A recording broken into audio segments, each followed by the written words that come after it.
Before I bring on the panelists on the stage, let me just set the tone as to what we will be discussing.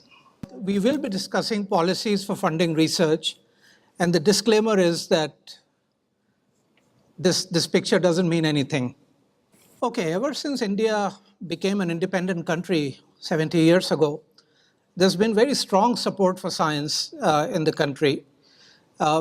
And so let's examine what that strong support for science has given us at this time.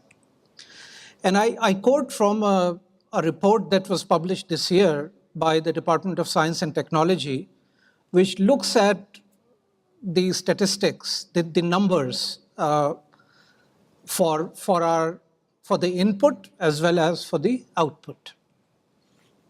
And when we look at the way funding has increased over the years, and that's shown in the blue bars, you will see that from 1990 till 2017, the absolute amount of money available for research has gone up.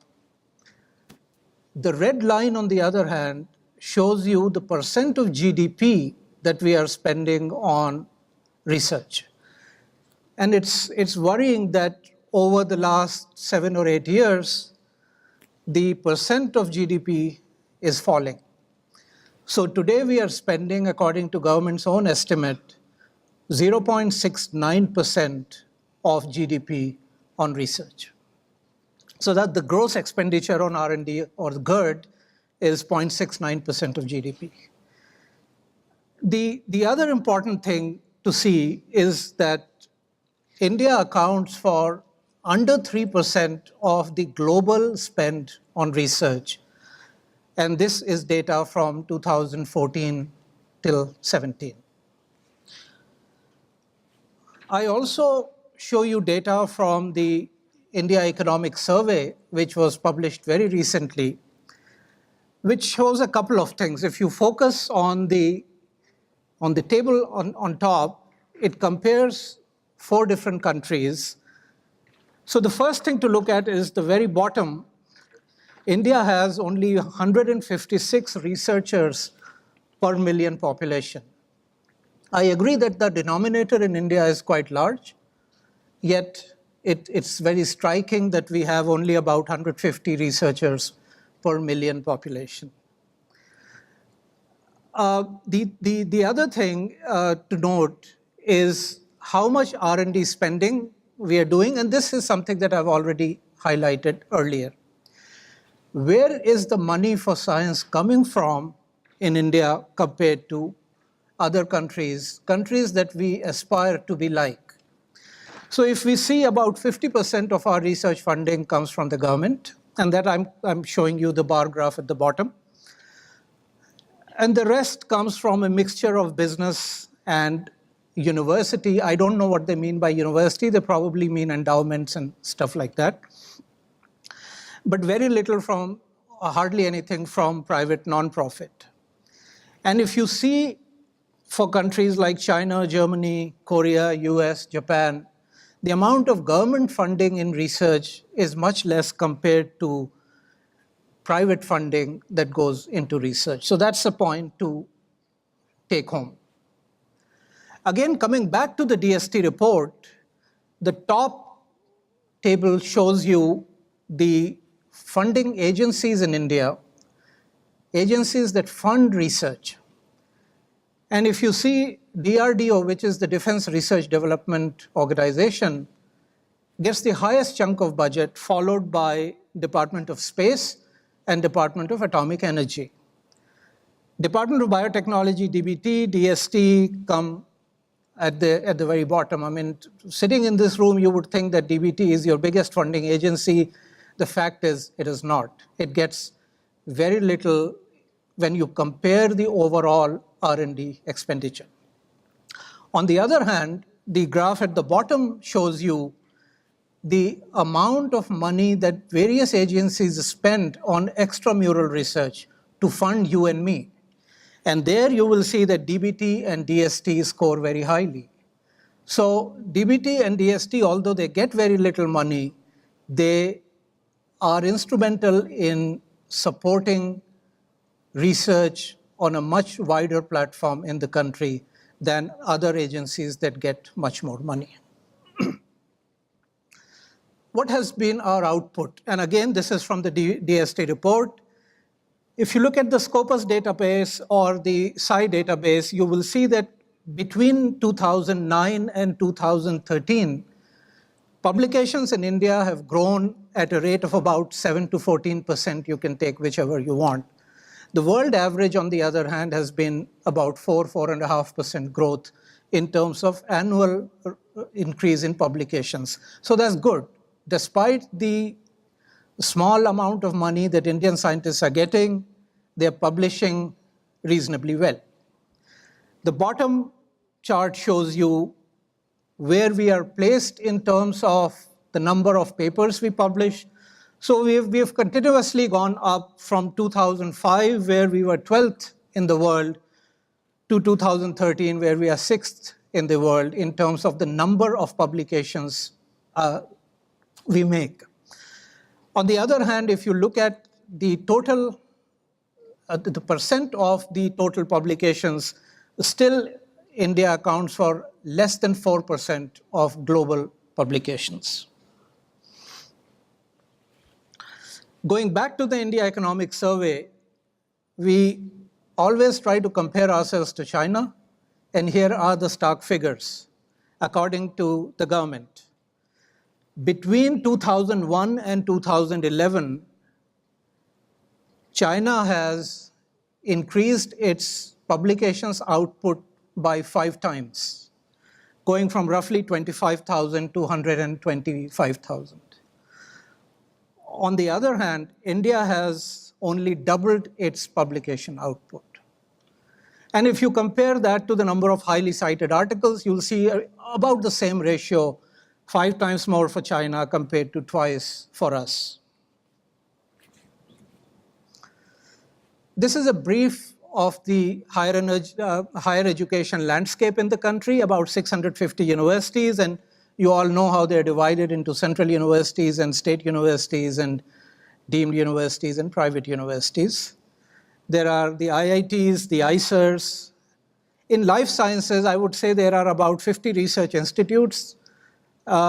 Each has an average faculty size of about 30 to 40, which is about the size of a large department in a department in a large Western university. Each institute has about 100 PhD students. I'm averaging it out. It could be more for some, less for some. So that's the landscape we are dealing with. I'll just leave you with 2 views. The first view is a very old view that came from Homi Bhabha. I'm sure all of you know who Homi Bhabha was. He founded TIFR, he founded the Atomic Energy Commission. And Bhabha said that a scientific institution has to be grown with great care like a tree. And he emphasizes that it's not the building that is important, it's not the equipment that is important, it's the people who are most important. That's one view. This is from the India Economic Survey published recently, which recognizes that India underspends on research and development relative to its level of development. The government acknowledges that. It also acknowledges that a doubling of R&D expenditure is necessary, but it says in the same line that much of it should come from the private sector and universities. So while the government recognizes that more funds are needed for research and development, it does not take responsibility on itself to provide that increase. Hopefully, what it is saying is that it will create an ecosystem that will encourage more private money coming into research. It recognizes that reform is required, and it also says that we must take science into a more mission-driven approach. So that really sets the stage for our discussion today. I'm not going to read this. These are going to be our discussion points. I will leave this up. And now I would like to invite the discussants. May I invite Bernd Pulverer, who's the chief editor of the EMBO Journal. Bernd has also served as associate and senior editor of Nature and as chief editor of Nature Cell Biology. Bernd. May I invite Don Cleveland, who's the chair of, is Don here? May I invite Shashidhara? Shashi is a developmental biologist, geneticist, and professor and chair of biology at ICCB, Pune. May I invite Mike Ferguson?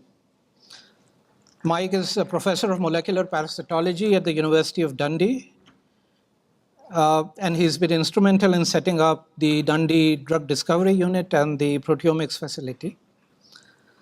May I invite Vinita? Vinita Bal? Okay, and so Vinita is an immunologist and currently at ICCB Pune. Before that, she was a senior scientist at the National Institute of Immunology in Delhi. And the final member on the panel is Bill Earnshaw.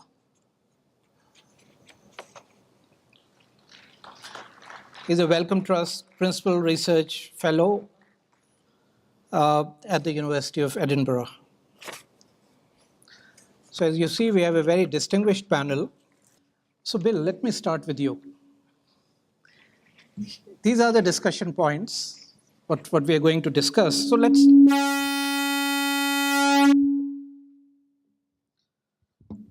let's start with the first point, and that's the point about, am I audible? The first point is about institutions. I wouldn't start with the money, let's start with the institutions. What is required for building high quality institutions, in your view? How important is institutional culture? Should institutions evolve, or should they stick to the core ethos that they started with? Basically, your views on institutions. Yes, thank you very much for inviting me to take part in this. It was a very pleasant surprise, I might say. So my preparation might be somewhat limited. I had the pleasure of training at very high quality institutions as a high school student, as an undergraduate at Colby College in Maine, and as a PhD student at MIT. And certainly the quality of the institutions, the institutions are of course important, but it's the quality of the faculty at the institutions that's important. And I think it's extremely important for a country to have a culture where teaching is really important.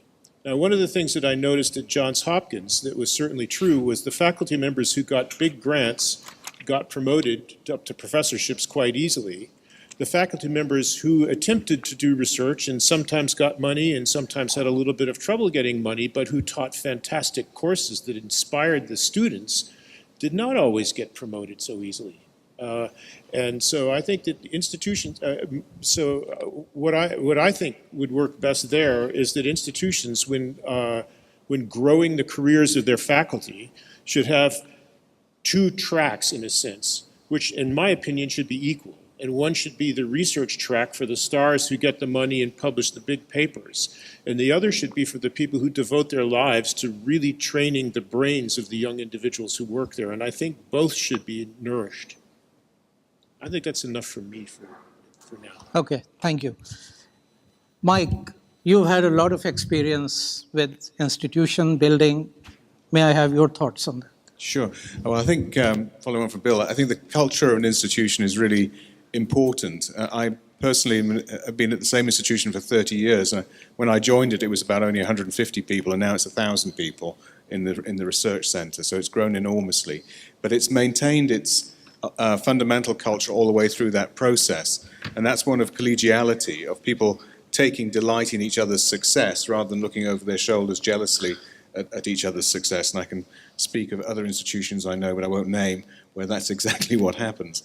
So I think that's really, really important. If people actually like each other, they can do great things together, and they can They won't always agree, but they spend most of their time sailing in the same direction, enjoying each other's company, each other's success, and therefore very, very prepared to pool resources to make sure their technological infrastructure grows appropriately. And I think, for my money, the sign of a really strong research institution is one where the technology platforms are really up to date, really functional, and really accessible. In other words, they're not Professor Jones's pet facility, but they really are truly open to the entire faculty of the institution and beyond, in fact. So that, I think, really gives you the hallmark of what a great research institution actually looks like. Thank you. Sure. So I just wanted to have a comment to follow on from that, and I hope I'm right about this. This is what I'm going to tell you came from a visit that I made a long time ago in Oregon. Now, we've seen a number of talks about zebrafish, using zebrafish as systems, and one of the pioneers of that was, I believe, was George Streisinger, and who was in Oregon. And he got no money from anybody. Nobody was interested to fund the development of zebrafish. And what happened was his colleagues in the department who worked on other things, who were quite well funded, just more or less under the table and possibly illegally supported him, gave him money so that he could continue to develop that system. And if they hadn't done that, we might not have heard the talks about zebrafish here today. So that's, I think, shows the importance of colleagues supporting other colleagues. Thank you. Shashi, in India, you've really been sort of a pioneer in this. You went to ICER Pune when it was just starting, and you really nurtured that place into a very fine institution in the last 10 years. Give us your perspective on how you were able to do it, what is required for it in the Indian ecosystem. Yeah, thanks. One step back. So before I talk about specifically about ICER Pune, in general, in Indians' context, culture is more important because we still do not have a sizable scientific community which will make a big mark. I mean, all the statistics you showed, it's simply because the community is very small. We have 1/20th of the scientific community compared to UK or USA, and 1/4 compared to China per million, workforce, active workforce in the population.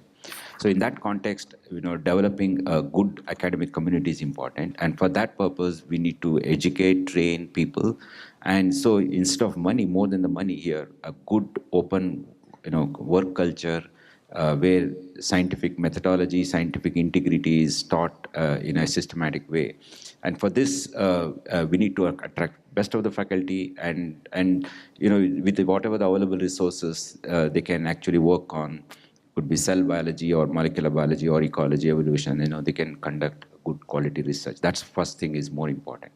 So when we were setting up ICER Pune, which is somewhat a deviation from the university system, but not too much. I mean, ICERs are specifically meant for undergraduate education and research combination, what every university should do.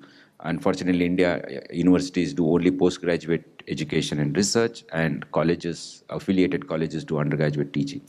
So to break this dichotomy and bridge undergraduate education and research, ICERs were conceived and set up. So because we were actually going to a well-established university education system like in Western countries, our emphasis again was on quality of research and the quality of the teaching that we do. And so we try to attract best of the faculty and trying to give them a complete freedom to what they want. And more importantly, very close interaction amongst all the disciplines of sciences and within biology, entire spectrum of biology from single molecule physics to forest ecosystem. And this actually has helped them to think, much more broadly as well as deeper, using variety of different techniques. And thankfully, money was plenty in the beginning. If not now, it is really starving, but doesn't matter. That also helped. But still, I think the funding was a secondary to establishing a decent institution such as ICER Pune. But Maybe just let me add a very quick point. I would define institutions in a more distributive way than the classical physical buildings. biology really requires very high investment in infrastructure and technology to be competitive, and it's very rapidly developing. So I think one has to think beyond one's own institute and build systemic infrastructures that can even go beyond India. So I think Dr. Baumeister's talk really exemplified how you have to move forward as a collaborative exercise, and you can see how much you can achieve in a very short time. So, I would strongly invite India to try to think strategically about which gaps to fill in the technology, in the global technology gaps, basically, and step into these. Vidita, I'll turn to you with an additional question. That, of course, institutional culture, but an additional question. You spent your life at an institution which was an independent institution situated next to a university, but not embedded in a university. And Shashi, you also, when you were at CCMB, you were at an institute that was an independent institute outside, a university. In hindsight, do you think that arrangement has served India well, or we should have done otherwise? Simple yes, no kind, it hasn't served India well. Because I think the culture doesn't come overnight. By the time students come to places like CCMB here, who was organizing this meeting, or National Institute of Immunology, where I was working, the students have seen 20 years of their lives. So in that sense, their mentality, their attitude has been pretty much set. It's not so easy to change it. And if one wants to mold anything and increase the strength of rational thinking, then one needs to get students at an early stage. And in that sense, I'm talking about the culture of institution building. It is not, I have not built institutions like many other people here sitting are responsible for. I have been an irresponsible soul in that sense. However, culturally, building people's minds to think about science research is critical, and it is an issue related to the society. So rationality that we think of, which is important in science, it is important for asking questions. And if there are interesting questions, it is possible to think of asking for more funding. All of that comes out of, as I said, basic attitude which needs to be built. And in that sense, I think, though I was situated as a small part, as an extension, in terms of physical extension of Jawaharlal Nehru University, there was hardly any interaction with the university. And NII was actually an isolated small place, which is primarily catering to PhD students and the research that NII faculty does. And the contrast is, for the last 1 year, I've been working in ICER after my retirement, and there the culture is very different, and that makes me think that getting students early in their lives is a lot more crucial, not just for those students, but also for the society. So, to be fair to earlier policy, in 50s and 60s, the problem of solving the societal, the aim was to solve societal problems. The food and nutrition and healthcare was really the major problem of the country, and the Baba and Bhatnagar's model of setting up research institute to solve those problems, a very special area. There were hundreds of research institutes were set up, each one addressing one specific societal problem, which actually contributed. From CCMB itself, for example, if you look at the way they have contributed to agriculture research, DNA fingerprinting, and variety of others, including helping Shanta Biotech as an industry to other research institute like CDRI or National Institute of Immunology, they all have contributed to the Indian, social welfare, both in terms of direct as well as indirectly through, contributing the economy. Now we have the luxury of asking questions. Can we now educate the entire population and make them scientifically much more literate in literal sense? So I do agree with you that institutes were set up for specific goals. But then we also saw every institute sort of morphing into an entity which looked very similar to another institute. So somewhere along the way, we seem to have gotten off the path. Mike, after that, maybe I'll ask you. I think the problem is we have not gotten off the path. I think each institute I think they have rooted themselves too deep and they cannot change so much. I mean, I think even MIT and Harvard, they keep worrying about how to change with the time. And MIT and Harvard of today is very different than 20th century MIT and Harvard. And they are here for the last 200, 300 years. Cambridge has transformed itself every century in the last eight centuries. I think in Indian institutes, I think they have to reform themselves and change themselves to, align themselves to the 21st century. And I think that model was required in 50s and 60s or 70s. And the current model is different and they had to change. Mike. So I think this conversation is very interesting. The thing about institutes and but in contrast to universities. When I say universities, I mean the sort of typical European, US style university system, which is a combination of teaching and research, which is exactly what you're trying to move towards here. And there's always a big debate about which is best in terms of research excellence. So for instance, Laboratory for Molecular Biology in Cambridge, which is a research institute, has no undergraduate teaching responsibilities at all, but of course does train PhD students, is no doubt one of the most creative and productive research centres of the United Kingdom. On the other hand, if you analyse their output per pound spent, research pound spent or dollar spent, actually there are many universities which come as close, perhaps even slightly exceed their output. So it's not true that having to cope with undergraduate teaching as well as high-level research actually destroys it. It's not true at all. Actually, the statistics don't bear that out. It's a bit of a luxury, I think, to be in an institution situation where you simply don't have to attend to teaching. I'm not sure it's entirely healthy for the scientific ecosystem for all the reasons which the other speakers have just mentioned, which is, the top-level researchers need to be inspiring and contacting undergraduate students, in my opinion. I think all scientists benefit from doing some undergraduate teaching in both directions. Thank you. Okay, so let's move to the second bullet point on the slide. This is the more difficult question on how much should a country spend on scientific research. We currently spend 0.7% of GDP. Should it go up? How much should it go up? And more importantly, if it goes up, let's say to 2%, do we have the system to absorb that 2%? And finally, should government still be the primary funder for science?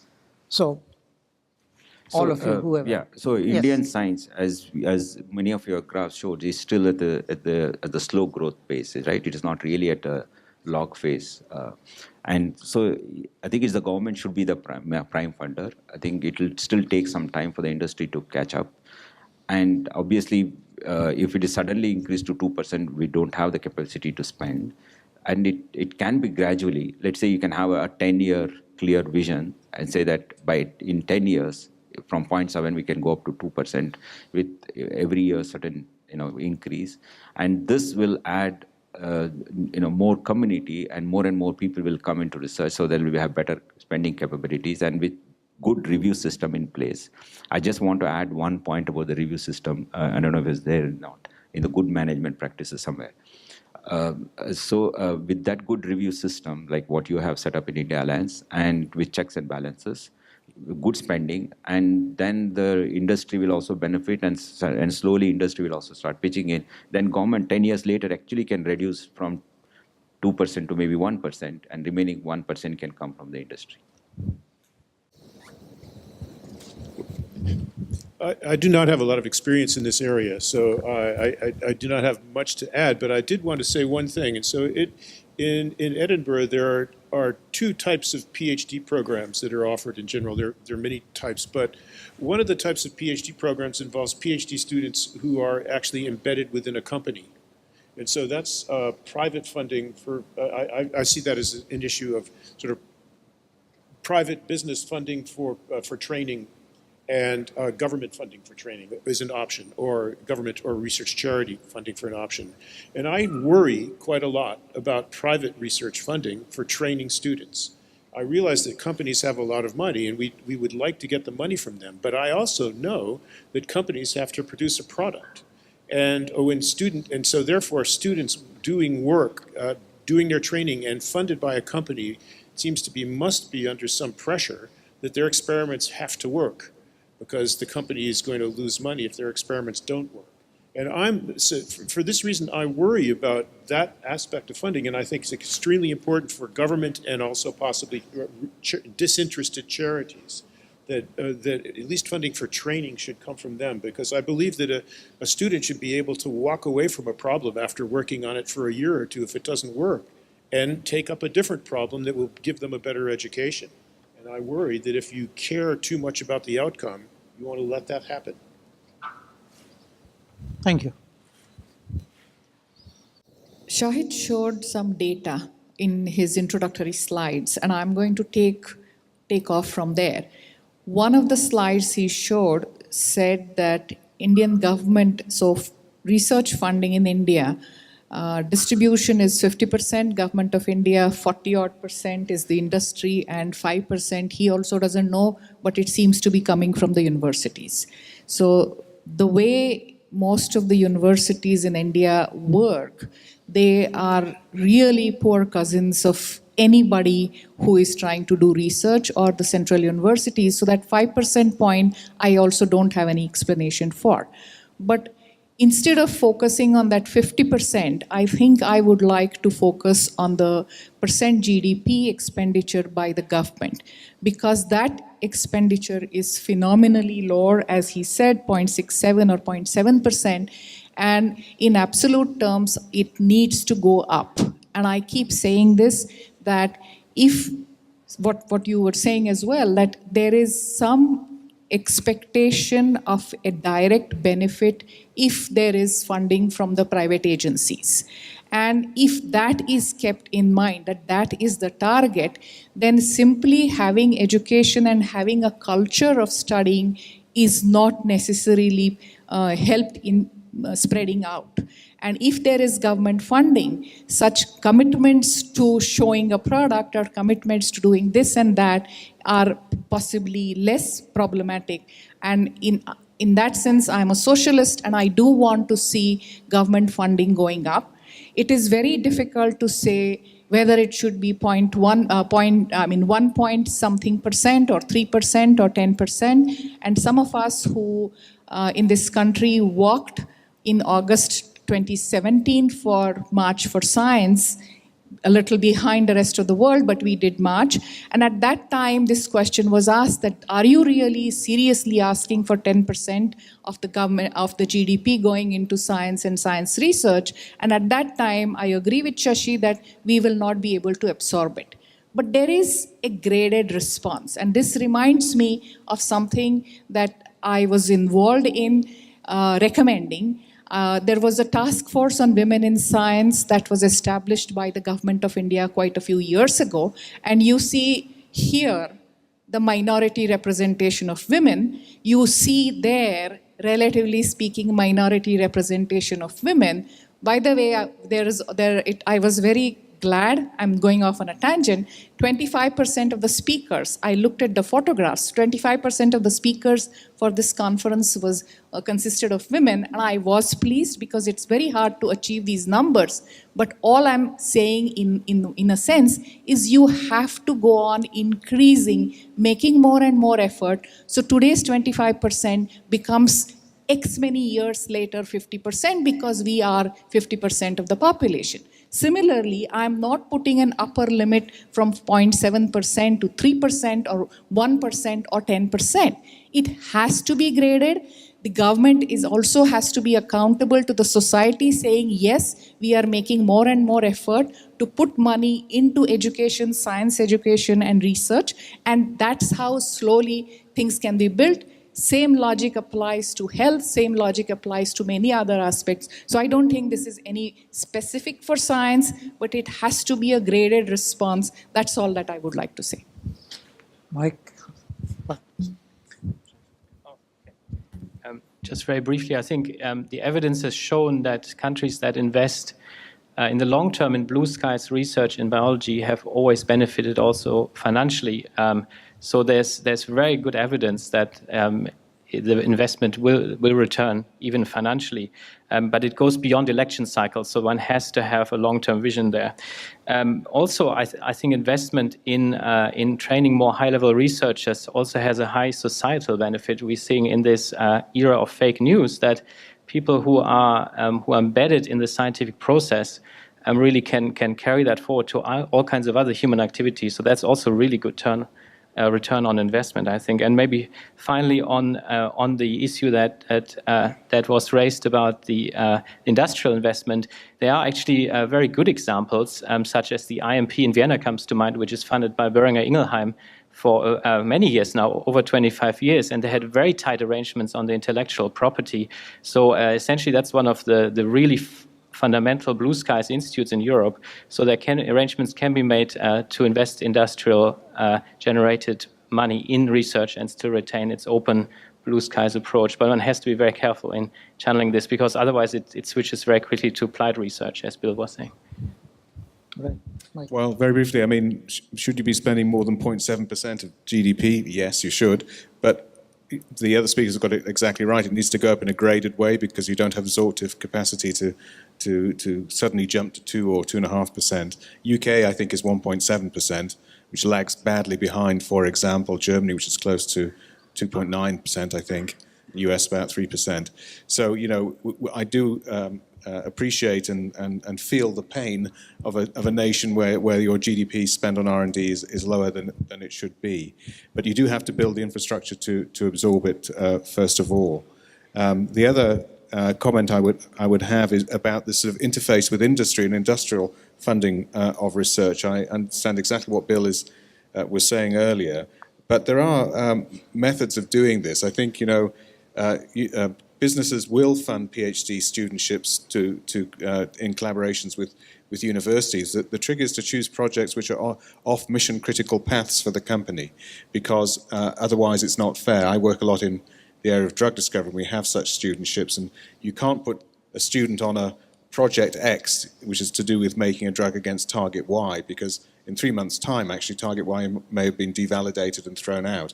But you can get the students to do something like make a specialized type of kinase compound library, which is a totally intellectual pursuit, but it then feeds into the overall objective. So I think there are ways to get industry and academia working very synergistically together, but you do have to take considerable care with the kind of projects that you put together. It's absolutely true. Sure. Yeah, that was a really great point. I really appreciate that. And I just, to the PhD students out there, I just want to raise an issue about something. This is off topic, but sorry. I have the microphone. No. As a PhD student, you should love what you're doing, but in a way, you shouldn't care too much about what answer you're going to get. Because if you care too much, so suppose your life's mission is you want to solve some aspect of cancer. If you then make this your PhD training, I worry that you'll be willing to do experiments that are not quite so great if you think those experiments will take you closer to the answer you want. And that may be something you need to do later in your life, because we have to make compromises to get closer to treatments of cancer. But as a PhD student, what you should be doing is learning how to design a perfect experiment, and how to design a perfect control, and how to describe them. And you need to work in a system where you're able to design such rigorous experiments. And so your training is more important than the answers you get as a PhD student. Later in your life, that's going to change, of course. Thank you. All right, let's move on. You know, suddenly in this country, we have realized that a lot of money is going into research, but products are not coming out. And over the last 2-3 years, suddenly there is like a knee-jerk reaction, a focus on product. So the next point I would like to raise with this eminent panel is there really anything like basic science or applied science, or is it just good science and bad science? And if there is something called, basic, applied, translational, or implementation science, what should be a good mix? And would that mix differ for a country with limited resources as compared to a country that is rich in resources? Anyone wants to attempt that? Okay. So the mic anyway.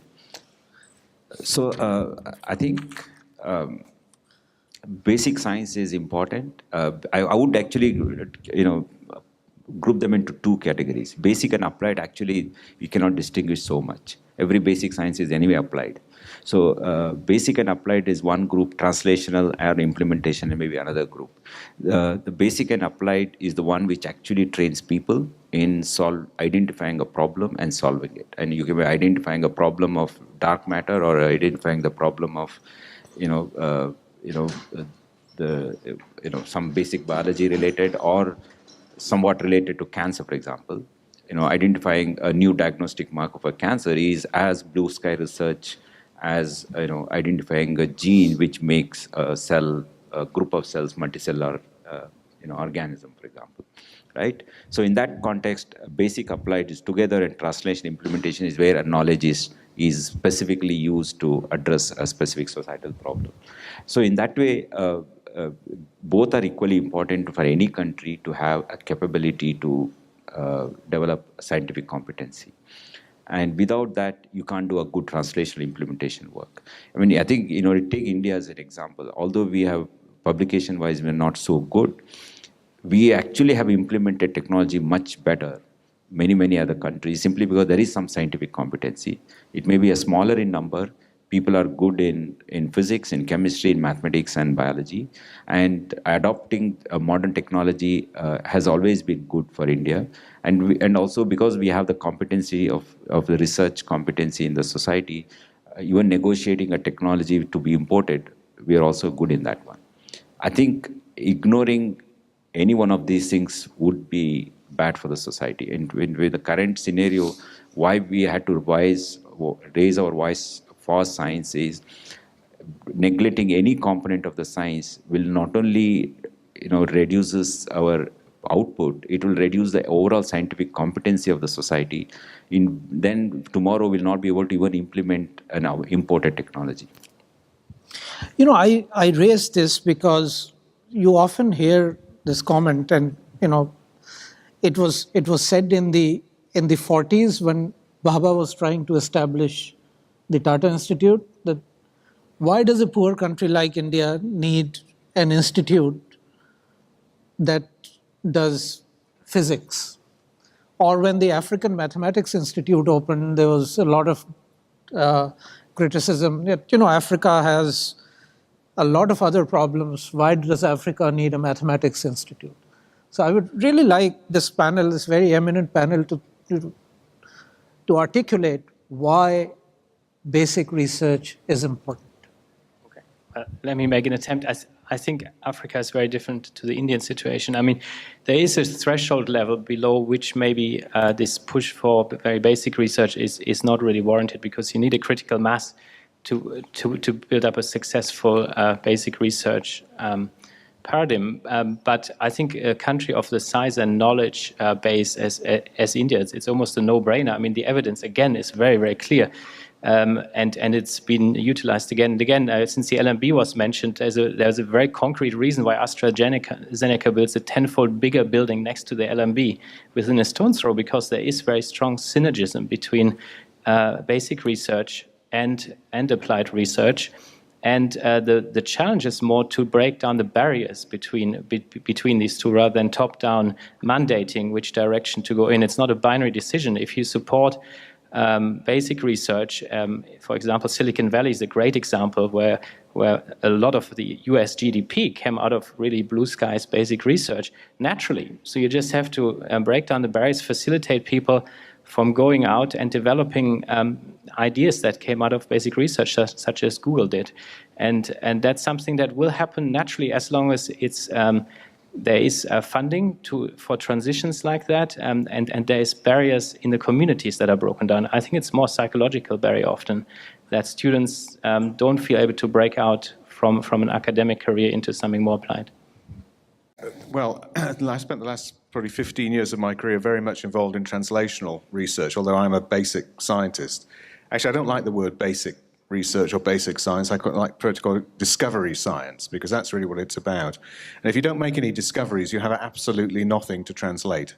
So just to make it absolutely clear, there should never be a tension between translational research and discovery research, although often it's sensed as such, mostly by the discovery scientists who think that the translational funding is taking away from their pie. Okay, and I can relate to that too, but the truth is that actually a society needs both. I think, you know, as scientists, we actually have a moral responsibility to translate our discoveries as and when and if appropriate. That doesn't mean to say anybody should be breathing down your neck to do it, but there should be systems in place that if you have a discovery which looks like it could be translated into societal benefit, the energy barrier for doing so should be as low as possible. Now, no nations have got this right, actually. The closest, I would say, to getting it right is the United States, and that's because they have an extremely vibrant venture capital environment where people will take risks on early discovery, early translational discovery, and invest in it and get it across the line. Europe is very bad at this, and the rest of the world also.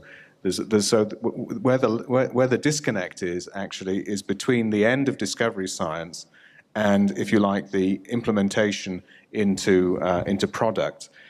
There's a piece in between there, the translational science, and it is science, it's not process. You need scientists trained in this, which is underfunded everywhere in the world, with possible exception of the United States. And if I would say something to India or Indian government, that's a pretty smart place to invest some money, actually.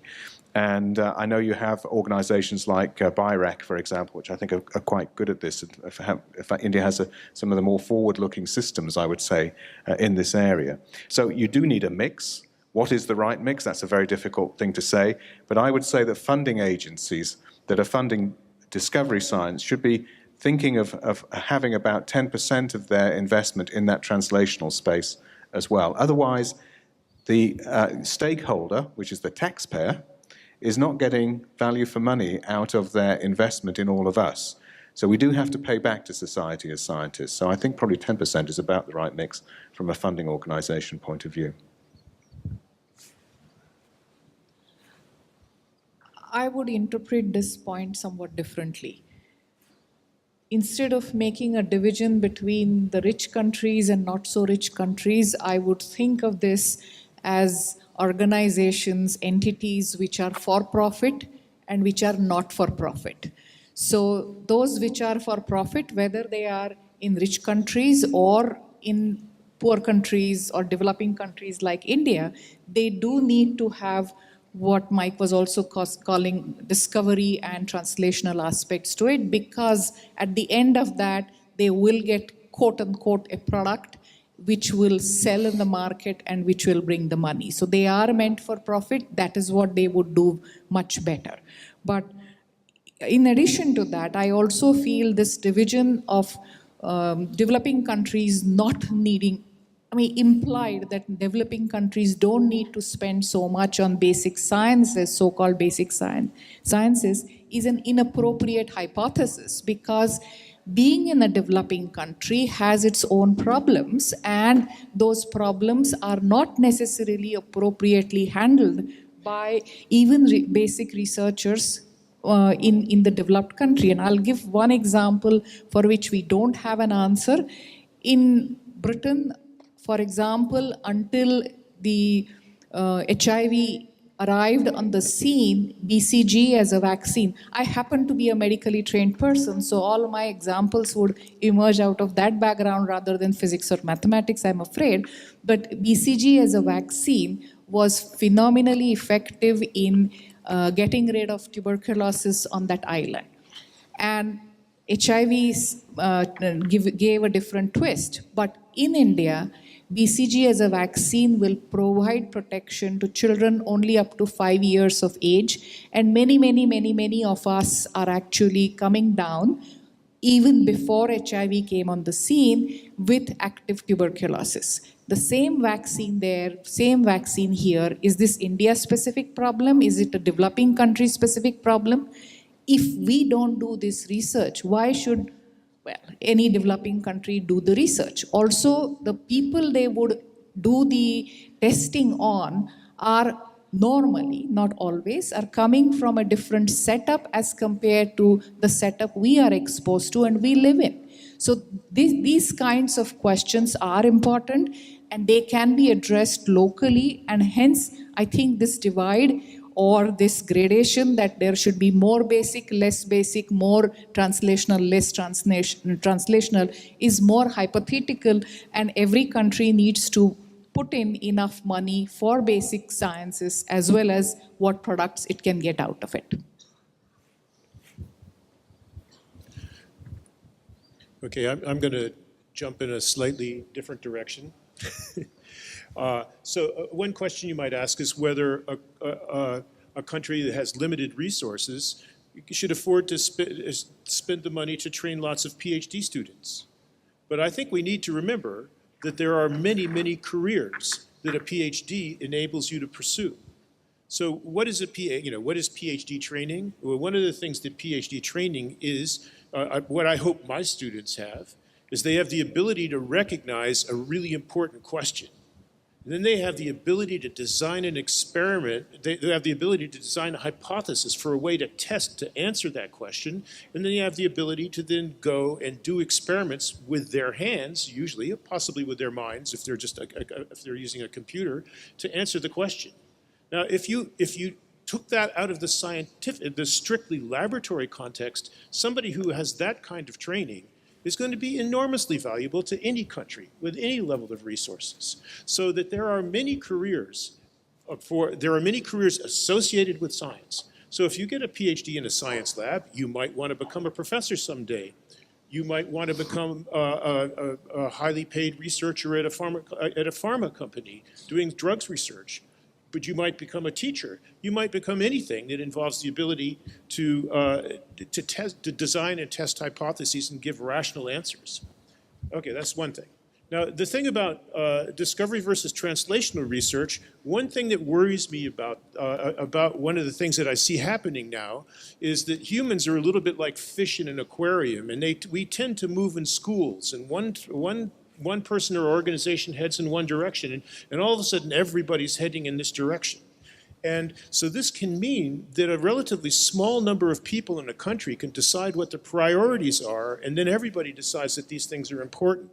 And I worry, because if you look back over the course of history and you ask, who are the prophets in history who really predicted important things that were going to come? These were often not people who decided they were going to be a prophet. These were people who just had an idea and they had to follow that idea. And I mean, one of the things I love is the first discussion I ever heard on this new thing called the internet, which had just been invented and nobody knew what it was, and I had never gotten an email yet and I didn't know anything about it. I heard this guy on the radio telling how this was going to completely change the world, and I was, what's this guy talking about? I never heard about this. You know who that guy was? He was the drummer for a rock band called the Monkees, which was a joke because they were an artificial rock band made up for a television show. This guy was not somebody who anybody would have respect, but as far as the internet was concerned, he was absolutely a visionary. So you don't know who's going to be the visionary. Thank you. That was okay. So, Mike, you raised this point of you brought in the taxpayer, and that brings me to another point, which is, are we as scientists communicating our science well to the public or the taxpayer? And this is not something that I have specifically as a bullet point there, but I thought we'll raise this because this also covers good research management. This bridges effective mentors who are not, teaching people how to communicate well. And of course, it brings in all the issues of publishing, open access, all that. Yeah. So let's discuss this a little bit on communicating science to the public. Okay, so are we scientists as a community good at communicating to the public? I don't think we are very good. We try. And public engagement is absolutely fundamentally important. And any scientist who doesn't think it is needs to have a reality check. We need to explain to people why it is research and science is important and and one of the best ways to do that is to explain what it can do for them, because otherwise it's a little bit too abstract. So I think it's hugely important. Most funding agencies put a great deal of emphasis on public engagement these days, and rightly so. And we as a scientific community then have to rise to that challenge.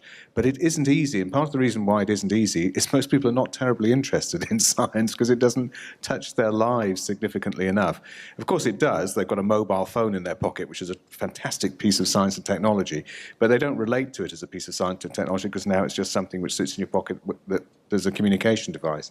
So it's a hard sell to reach out to the public. And of course the media, the televisions, newspapers and social media are very selective about what they want to hear about. So, Facebook is 80% cat pictures, right? So rather than science and technology. So it is a very difficult equation. And we all as a community need to work very hard together in finding mechanisms to reach out and explain to the public what it is that we do, why we do it, and why it's important to them. But I don't have a magic wand, and it really is a difficult thing. Bernd, you are in the business of communicating. So let's hear from you. Yeah, so I'm not a world expert on communicating to the public. we tend to communicate in our own little pond. It is a huge challenge, as was pointed out by Mike, and I think it's crucially important, especially in the current era where there seems to be a move away from fact-based analysis, from questioning of facts, from discussion and debate. This is a global phenomenon, which is really remarkable. It's happening almost synchronously across the world. So it's not just a luxury. I think we really have to make this a major priority and urgently, because this is a very troublesome development. Now, it's true to say what Mike said, that there tends to be the normal public, the average public tends to be more interested in what affects them directly.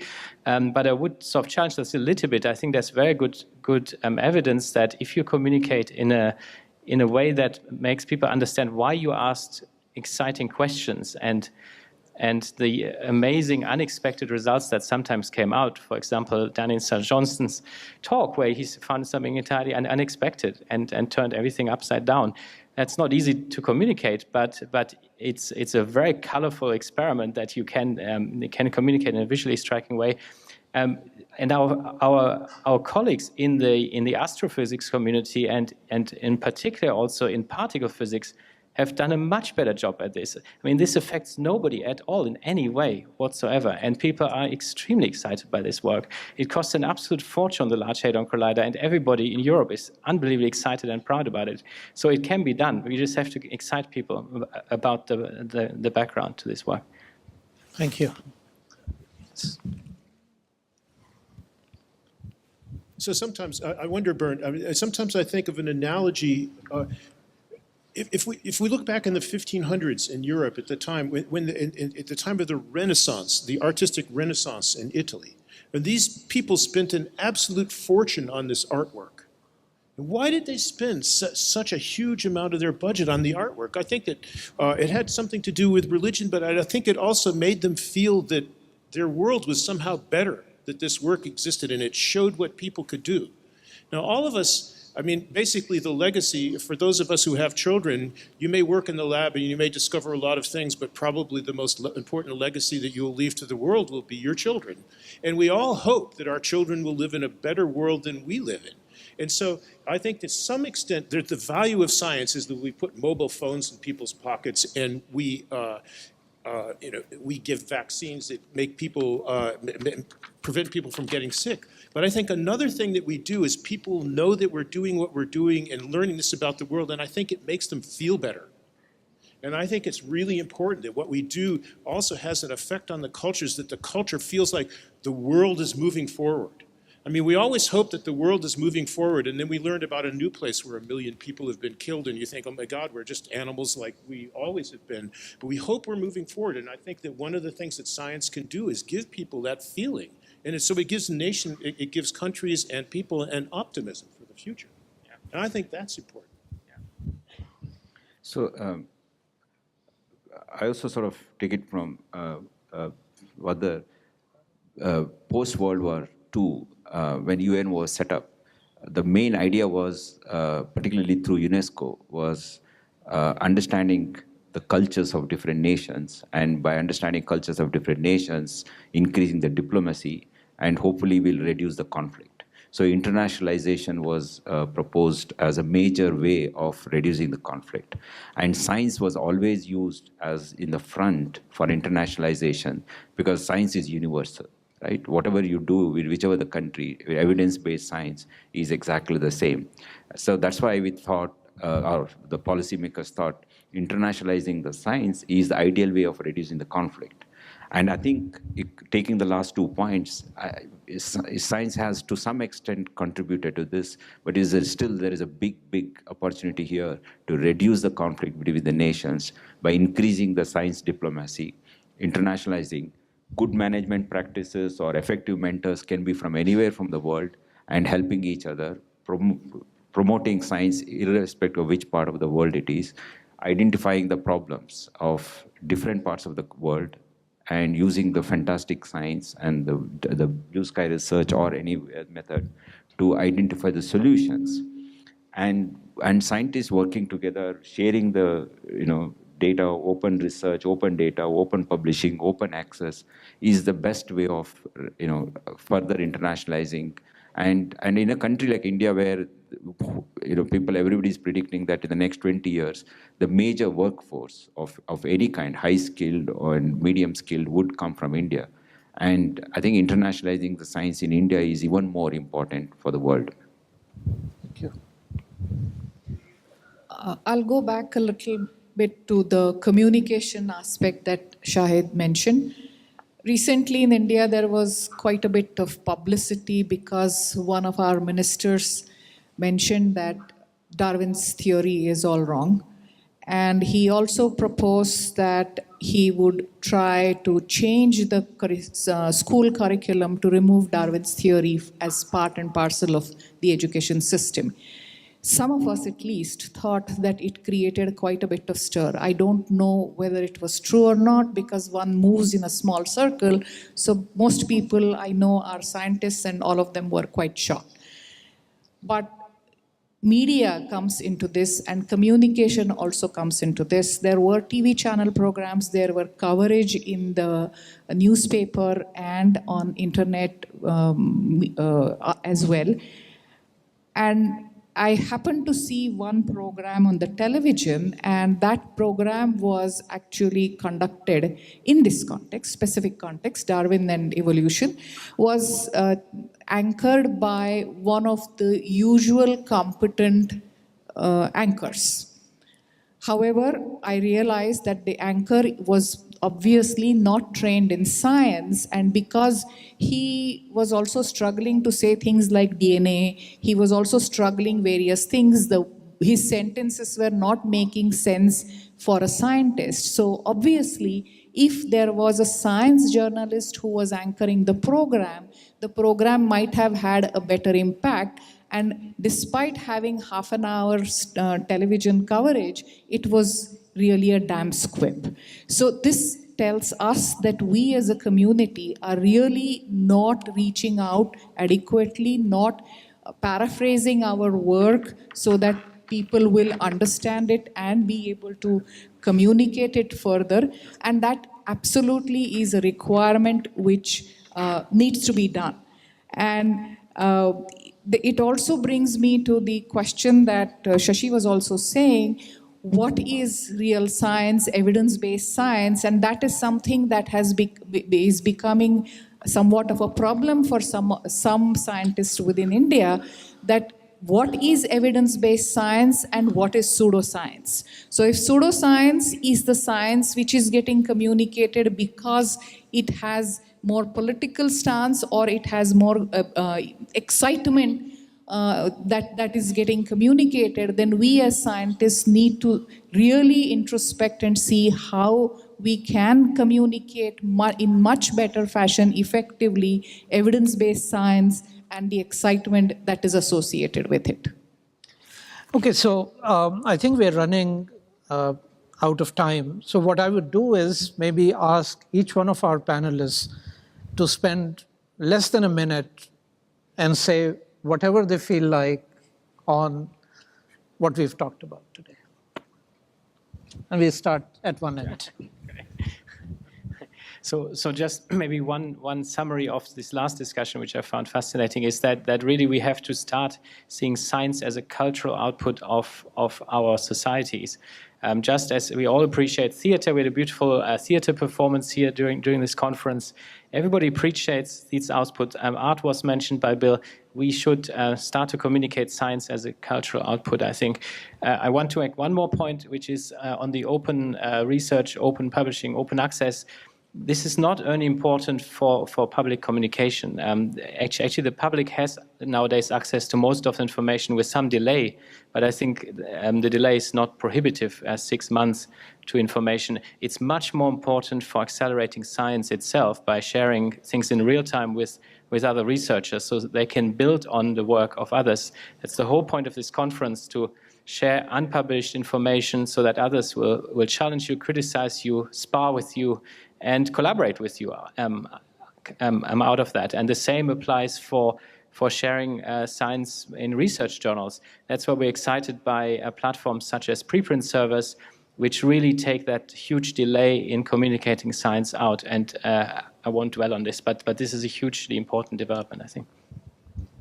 So while science has benefited the humanity for the last 3,000 years, in the recent past, in the last 25 years, I think maximally benefited societies from science are India and China. And from Indian context, I think science should become a national mission. I mean, for in education, for research, in every sense, and considering what Vinita said, that to remove the pseudoscience from the society, I think science has to become a national mission. Well, just to reflect some of the other comments, science is the most communal of endeavors that man knows, and therefore it is a fantastic cultural community that we work in. And so especially to the young scientists, do enjoy what you're doing. I know it can get pretty stressful at times when you're doing lots of experiments and you've got your PhD thesis to write up and so on, but don't forget to enjoy science, because that's really what it's all about. And then ultimately, as you go through your careers, you may peel off into other aspects of society, and that's fantastic if you do, because you're taking all that evidence-based decision-making capability into other areas. And I'd really encourage scientists to think about going into government, actually, because that's the place that needs evidence-based decision-making the most. And finally, also, if you stay in science as a research career, do think about, at every stage, how can I do some good? What can I do for society to make the world a better place? And that might be at some point translation, it might not, but do keep that in mind, because we do have to pay back to our benefactors, which are the stakeholders, which are the taxpayers. Thank you. Very nice. I think the inclusiveness in the part contributing towards science is a point that I would like to highlight. And I did mention gender in that, but there is also minority communities, underprivileged communities in a fraction-riddled society like India. And I think participation of all of these components to the best of their abilities is essential, because the plurality also in thinking as well as being together makes the society benefit in more ways than one. Also, I think science, pursuit of science and inculcating the attitude of rationality is something that has to be there. And science, pseudoscience is again the reference that I'm trying to make, that we do need to think more carefully in a forward-looking fashion rather than turning our heads towards the history and the mythology of this country, of this, just even the world, and that needs to be curtailed. We need to also tell our funders, tomorrow is the annual budget for India, so that is why this reference, that there is also, I understand the taxpayers' money, but taxpayers also should feel rewarded if the culture of science is on the increase rather than on the decrease. So in addition to getting mobile phones as benefits for them, I also think the culture of science is something that is useful. And in that sense, a mindset for the government, for other ordinary people to invest money without immediate tangible output and or benefit is something that we need to propagate as a notion, because without that, the society is likely to go downhill. Okay, so I finished with two subversive statements, primarily for the students. And the first one is that science is anti-democratic. Science is not democratic. It does not matter how many people believe something. What matters is what's true. And if there's one person who believes it and 1,000 people who don't believe it, the one person is the person who is right. And so I think in your outreach, in your public engagement work, when you're communicating with people, you have to explain to them that just because everybody believes something has absolutely no impact on whether it's true. And then my second statement is that science is political. So you may think that science is rational because you do an experiment and you analyze it and you see a result or not. But science is political because the experiments are done by people. And anything that's done by people is political. If you cannot figure out how to get people to listen to you and give you the time and then to actually think about what you say, what you do will have no impact. So stand up for what you believe, but be careful and try to figure out how you can work so that you convince other people so that they can understand what you've done. Thank you all. It's really been fabulous. I just leave you with two thoughts. We didn't really get to talk much about open access, but let me just say that DBT and DST came up with an open access policy, and this was approved, I believe last year it came into force. Yet the data shows that only 8% of papers published from India are made open access. So this is something for all of us to think about. The other is for the students in the audience. Data globally shows that 50% of you who are doing a PhD aspire to become a faculty in a university or institute. The reality shows that only 8% of you will ever get a faculty position. So academic positions are an alternate career. While doing your PhD, prepare yourself for things other than becoming a clone of your supervisor. With that, let us end and thank the audience and the panel.